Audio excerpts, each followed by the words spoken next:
Welcome to Catholic Life as we spotlight ordinary people with extraordinary faith. I'm Dina Dow, and I'm so happy that you're here with us this half hour as we have the joy of talking with Kathleen Higgins and Trey Weaver. They are serving the Office of Youth and Young Adult Ministry here in the Diocese of Baton Rouge. Kathleen's the director and Trey's a coordinator of events. So happy you guys can be with us today. We see each other every day, right, down the hall. But I really wanted to spotlight Youth and Young Adult Ministry because it encompasses so much of what we do, and serving in evangelization and that secretariat, and then focusing and honing in on youth and young adults. So before we get into kind of the details of the ministry and the mission of the ministry, just give a little background on both of you. Yeah. I know we've met with you before, Kathleen. I'm back. She's a native of Baton Rouge and grew up here and served in youth ministry. Also was a Catholic school teacher and served at Women's New Life Center for a little bit. Just recently received her master's in theology, so good job on that. I know, so just really excited. So what else? Anything else new for you? No, that's about it. That's new for me, except for that I got a new coordinator, so I'm no longer alone in the office. We're super excited to have Trey on for the last, how long has it been? 2 months. 2 months, maybe? Yeah. It'll be 2 months next week, actually. So Trey's new to the office, but he's certainly not new to ministry. So because you come from Monroe, right? That's right, Monroe, Louisiana. Grew up in Monroe, went to LSU, and started getting involved in ministry there, volunteering and things like that on campus. And then moved back to Monroe, worked in social work for a little bit, and then moved to Shreveport, worked at a parish for 5 years in youth ministry. And then moved to Baton Rouge. For the last year, I worked at St. John the Evangelist until May 1st, when I joined y'all. That's great. And St. John the Evangelist has an enormous ministry for young people, School of Religion, youth ministry. So great experience coming to the diocese. So let's talk a little bit first about the role. What's the role of specifically the Office of Youth and Young Adult Ministry in the diocese? Yeah, we've been asking ourselves that question, ever since I got in the office in last June, is what is the role? Where it used to be, and I think I talked about this last time, where it used to be very event-based. Now it's very much support for our parishes. We don't have a lot of things going on a diocesan level because if our parishes aren't healthy in their ministry, they don't have, our young people aren't going to church at their parishes, they're not going to come to something that's, on a diocesan level. And so we've spent the last year, and we're continuing to do this, to pour into our ministers, to pour into resources and support like that on the parish level. So we're actually right now looking at our mission statement, which is a great mission statement. It just is probably 10 or 15 years old. And so we've been sitting down and really thinking about what is our purpose. And those are the things that we have come up with. Support, especially on a parish level. Do you see a lot of youth ministers in parishes? I mean, is that something that we would expect to see when we go to our parish? Yes and no. So the larger parishes that can afford to hire somebody full-time, more often than not, they will have somebody on staff. Then you have your middle-of-the-road parishes that are kind of in between. They may have a volunteer. They might have somebody full-time. Then your smaller parishes are more than likely either not going to have somebody or they're going to be a volunteer. Or somebody else doing dual roles, I guess. You'd have a faith formation coordinator, director. Multiple juggling. Lots of hats wearing that too. I mean, it still is a part of youth ministry, but specifically outside of the faith formation area of catechesis, and catechism classes and vacation Bible school, stuff like that. You're always serving the youth, but in particularly the youth ministry, not so much like a playground, right? But there's intentional work going on within youth ministry. So kind of talk a little bit about that. What are the type of things that you experience as a youth minister, event-wise? How would you gather your young people together? So for me, and I think for a lot of youth ministers these days, we've seen a big shift, which I'm sure you talked about last time you were on. But even before the pandemic just really shed light on everything. It was already happening. But even before that, we were seeing a shift from event-based ministry, come and we're going to do this program, we're going to watch this video, we're going to discuss it afterwards, to a relational-based ministry. So that means events don't go away, but they just serve that purpose of giving us the space to be in a relationship with teens. So that's what our parish youth ministers are doing now. They're still having things. They're still obviously doing events and stuff like that. But everything they're doing is with the goal of meeting their teens in relationship and walking with them through that. Gotcha. Yeah, because I think what's interesting is a lot of people, especially nowadays, think that young people don't know or care about the truth. And really, they're looking for adults in their life who can be real with them. And they, we've had these discussions over and over with our ministers. They may not ever agree with what we say, but they will respect you so much because you were real with them. Because with appropriate vulnerability, you talked to them about your own faith. What the church teaches, what we believe as a church. And they're looking for that. They're hungry for the truth. Yeah.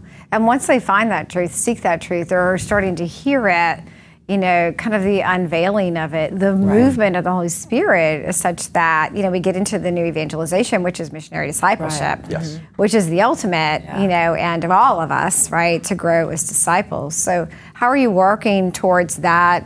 I would call it a new model, but the way, for, catechesis, great, has its complete place, right, for seeking the wisdom and knowledge of the truth. But also, too, the relationship building leads us to missionary disciples. Yeah, it's funny that we call it new, and it's like, oh, it's not new. It's not new. I think it's exactly what Jesus did. 2,000 years old. It is. It's just that. It's building a relationship, building a trust there.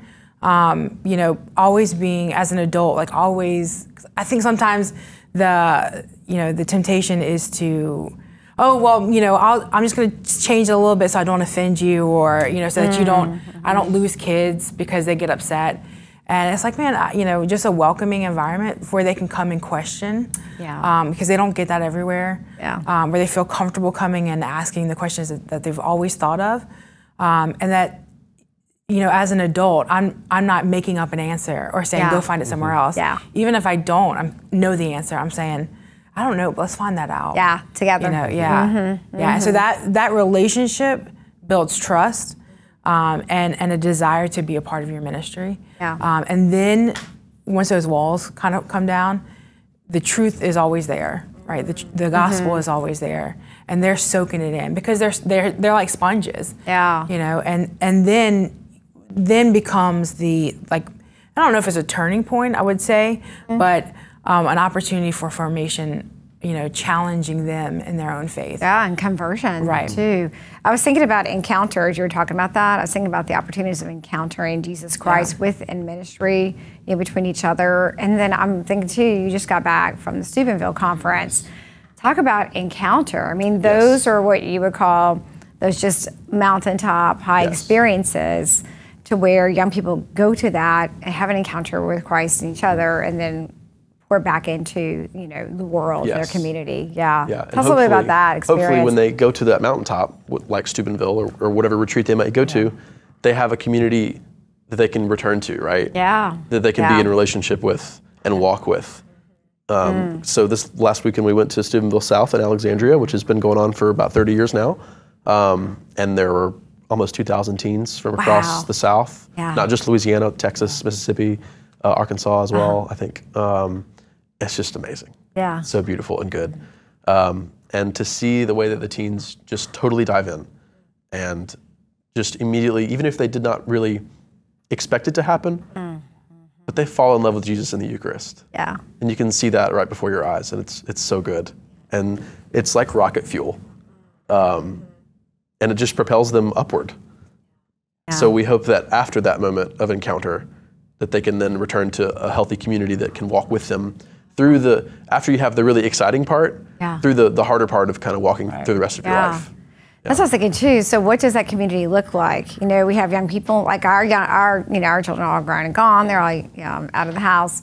But we do see young people in our parish all the time, So as a community of faith, of people that may be older, like how do they embrace the youth in such a way that they, feel like they know they belong, to that community, they're a part of it. I think the invitation has to be there. I think when we get older, a lot of times we distrust, the youth, because maybe maybe all they know is this mountaintop experience. They have no life experience. They're we don't understand them. Right. They're not going to commit. They're non-committal. Yeah. But the invitation has to be there. And the invitation to join whatever is going on in the parish. And I could talk for days on that with young adult ministry, but seeing them as the church, and we say this all the time, as the church now, right? Yeah. Not the future of the church, because they're the church right now, and that is one of the biggest groups that we're missing out on, is because I think for a long time we've said, well, when you get older, and they go, well, I want to do this now. I want to believe now. I want to practice now. Yeah. I know, incorporating them into things that are already happening too. Right. And I always loved the model when I was serving in a parish of having the older people and the younger people come together in whatever ministries or events that are taking place. Because once they experience each other, meet each other, and maybe an event, then they'll see each other at Mass or at the parish festival or at Sunday fellowship, after Mass. So just like those relationships start building, and there's this beauty between the older generation and the teenagers, Well, and there's always hope in that too, right? Yeah. Well, and the lady in the back of church praying rosary, before Mass, soon, now is Miss Betty. That we played bingo with, and I love her to death because she's so funny, And that's where it is. It's the relationship. Yeah. But you have to, as we talk about encountering Christ, we have to encounter each other as well. Yeah, and I don't think we should dismiss, right? Can't just, teenagers, can't dismiss them. Old people. They're stuck in their phone. Yeah, right? It's a but two-way they're stuck street. in their phone, but like lifting our eyes up and looking around and seeing who's there. Even opportunities on pastoral council, when they get older, even a youth council. Maybe not even when they get older. Yeah, If you have a senior in your youth group that you trust. older like in high school. Right, Yeah, but there's a voice in that too. And even beyond, we have about a minute left for the segment, but just even beyond youth ministry, like within the schools and the parish schools of religion, inviting them to come together, especially in Mass. Right. That's where I find that our youth, they thrive. We just need to get there, right? And youth ministry, my motto: youth ministry begins at baptism. Baptism. Yeah. Birth too, but especially through the parents, but baptism. Okay, we're going to take a break. And when we come back, we're going to focus on young adult ministry and kind of the mission of the diocese and the movement of inviting young adults and communities to, join together. And there's a lot of things going on with that. So we're going to take a break. We'll be right back in just a minute.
Welcome back to Catholic Life as we spotlight ordinary people with extraordinary faith. I'm Dina Dow.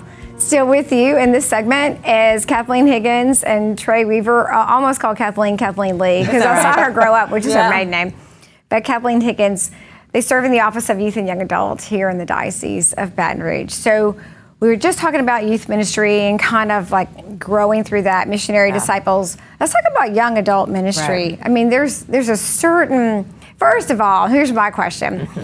As an adult and feeling kind of young, am I in that? No. So what would you define as young adult ministry? So generally it's 20s and 30s, which is the worst age, like, you know, specification that you could ever talk about. I think that there was something posted by Pope Francis that, or maybe it was one of the synods, that said something like young people, the youth are like 35. And I was like, what? So basically it's, you know, anybody who's out of college to whenever, you know. We have some people who hang around after their 30s, and you know, it's an interesting question. Yeah.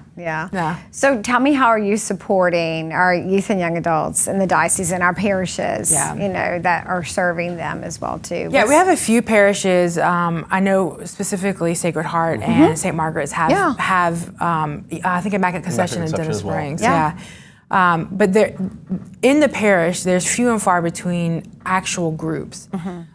So what we're trying to do is kind of gather information from this huge group of people who are all doing different things, like grassroots efforts. So they're holding Bible studies, or last weekend we had a kickball tournament, which was so fun at Sacred Heart. And Bible studies, Theology on Taps, we host those, but some people are doing something like that, you know, with other groups. So it's kind of trying to get an idea of what's going on and what are the needs. And supporting those grassroots efforts. On a larger scale, I have a plan. You know, because I think that there needs to be integration into a parish. And that starts with young people, with our high schoolers. There's this gap from when they are confirmed to when they come back to get married or have babies. And that's if they come back. Where there's no continuity within a parish.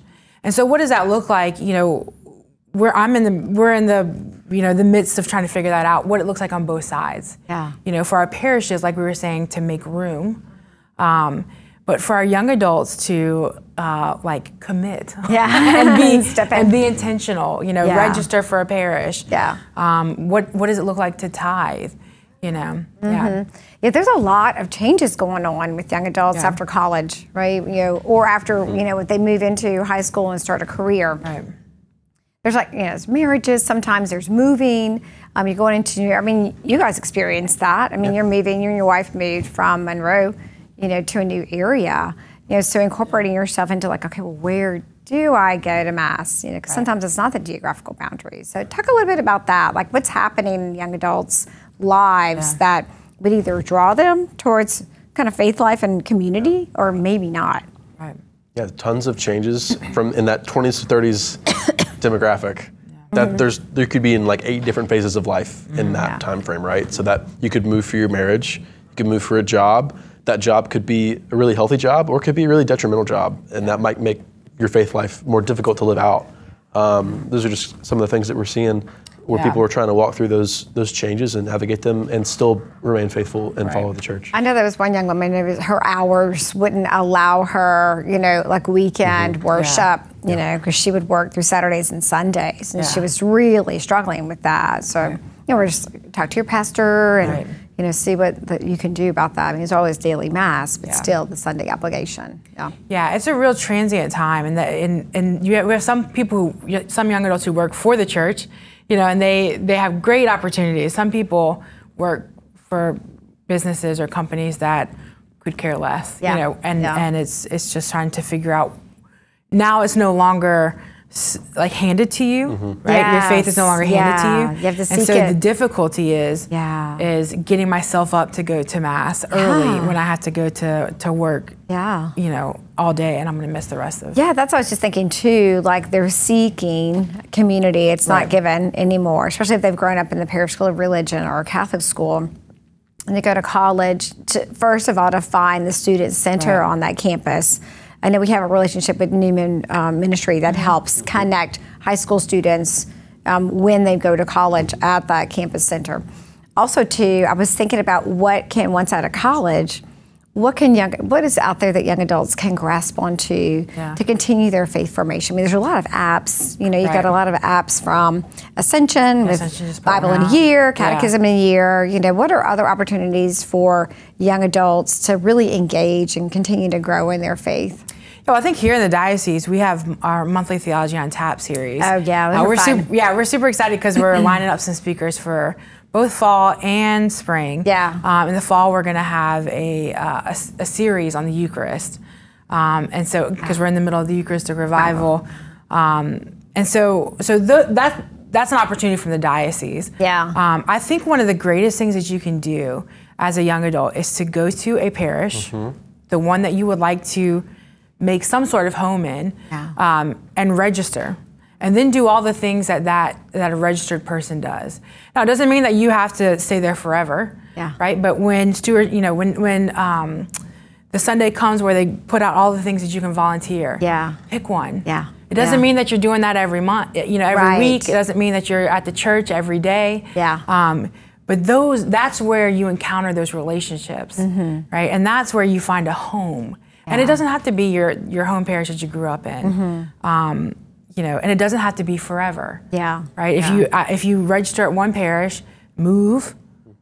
Go to another one. Go register at another one. It's not, nobody's going to call you up and be like, how dare you? Right, That's how it works. I was thinking too, watching young adults kind of grow. I know in our parish when we see young people or new faces at church, we're like, oh, I haven't recognized you. Have you been here long? No, we just moved here. And you start having the conversation, of helping them get involved. And usually we invite them to be part of the parish festival. It's really easy to volunteer for.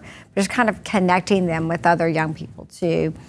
So talk about the movement of when you move into a parish and now you're kind of seeking like maybe a smaller group, maybe a more particular group. And then we have some Bible studies that are going on in our area. And if people aren't they don't go to that church or belong to that, like what are the opportunities that young people outside of Theology on Tap, that can be involved with? A lot of it are those grassroots things that Kathleen mentioned. And if your parish, the one that you're at, doesn't offer that, maybe you should lead it. Make one. Maybe you should make one. And that doesn't mean that you have to be like this Bible study leader that's going to drive every discussion and be perfect. It might just be being in community with some people that you get along with and being in that relationship, and then conversations will flow from that relationship. But if you see someone at Mass that you've never seen before and you're a young adult and they're a young adult, maybe just go talk to them. I think book studies are always really easy to kind of start because you don't have to be an expert in that, but that there's, everybody's reading the book. Well, what do you think? What do you think? What does that mean in our lives today? And then move into like Bible studies, and then you have some groups that are doing Bible studies. But there's just it's just a matter of like focusing. You have your career. People are starting to work on too, and then personal life and relationships. But I always find once people get married, they start having families, all of a sudden they get connected to like the other families, with the little ones. And they start growing in the faith. I know some couples that have moved away and been successful at finding parishes that have a lot, specifically if they're married, like through the marriage ministry, they invite them in as a young couple and they get to meet all the other couples. And then they form these little, other groups, other couples, same age, like mine did. What do you think are the challenges for young adults right now? I think, I think there's a lot. I think culture is one of it, one of those things. I think all the pressures of adult life. It used to be that when you graduated high school, shortly after you got married and you started a new family. Well, now you have young adults who aren't getting married till they're like 35. And so like you have this delayed adulthood, and we're not really learning how to be adults. And so there's a lot of pressure that comes with that. We could talk for days on the mental health crisis and I saw the pandemic of loneliness. Yes. That young adults are so lonely and they crave that community, but they don't know how to get it. Right. So one of our friends, Brian Butler, talks about in another retreat, talks about this idea of putting yourself where you can be found. Right. And so for young adults, it's like go. And that sometimes is the hardest, even for people who are extroverts, to go into a new situation, to go to a new church, but to put ourselves in those places where we can be found by other people. There's so many challenges that our young adults and adults are dealing with. And I know that young people have called the diocese, the offices, and actually just said, "Hey, I just moved in town. Right. I don't know where to go." I would do that. My daughter moved away for college, and I called the diocese there. And I was like, "Okay, what you got going on?" Because her college doesn't have a campus ministry, you know. Right. And so they were like, "Oh, there's one up the street." So they're very helpful. So if anybody knows of a young adult living in any area, specifically here in the Diocese of Baton Rouge, to contact the Youth and Young Adult Office, and the Evangelization Secretariat, and definitively kind of help, place people, point people, and give resources, introductions, things like that. I know one young woman did that, and she's very active in young adult ministry. It's really exciting. Any last kind of thoughts on youth and young adult ministry? Anything that we could be praying for you during this time? Yeah, I think we're finalizing some steps in our mission statement, which will be really helpful for us to really go forward with what we want to do. How we want to approach our priests, our pastors, how we want to build those relationships between youth ministries, between young adults. There's a lot of change, but there's also a lot of openness to, I think that was one thing that was great that came out of the pandemic, is people were like, back to the drawing board. And I'm like, yes, because this is where we needed to be. I've always wanted to change something. This is where we needed to be 3 years before the pandemic. And now it's like, okay. So it's really exciting, but it's also like, that spirit of openness, right? Yes. Just kind of accompanying people along the way and supporting people with young children too, and just really not dismissing, but just inviting. Any last words, any thoughts that you'd like to offer families and out there with young people, young children? I'm not sure. I'm just excited to be a part of this team and to be able to serve the people of Baton Rouge, from youth ministry up to young adulthood, and just help them to follow the Lord. Yeah, that's great. I appreciate working with you guys down the hall. Every day is some type of belly laugh. No kidding. Thanks so much for what you do, for answering the call, from the Lord to serve our youth and young adult in the diocese and beyond. And I think about the words of St. John Paul II to the young people, to be not afraid, right? Do not be afraid. So I think that's just a high note, for us to really understand. No fear, for the Lord is near. Thanks for being with us. Thank you for being with us on Catholic Life. Until next time, may God bless you and grant you His peace.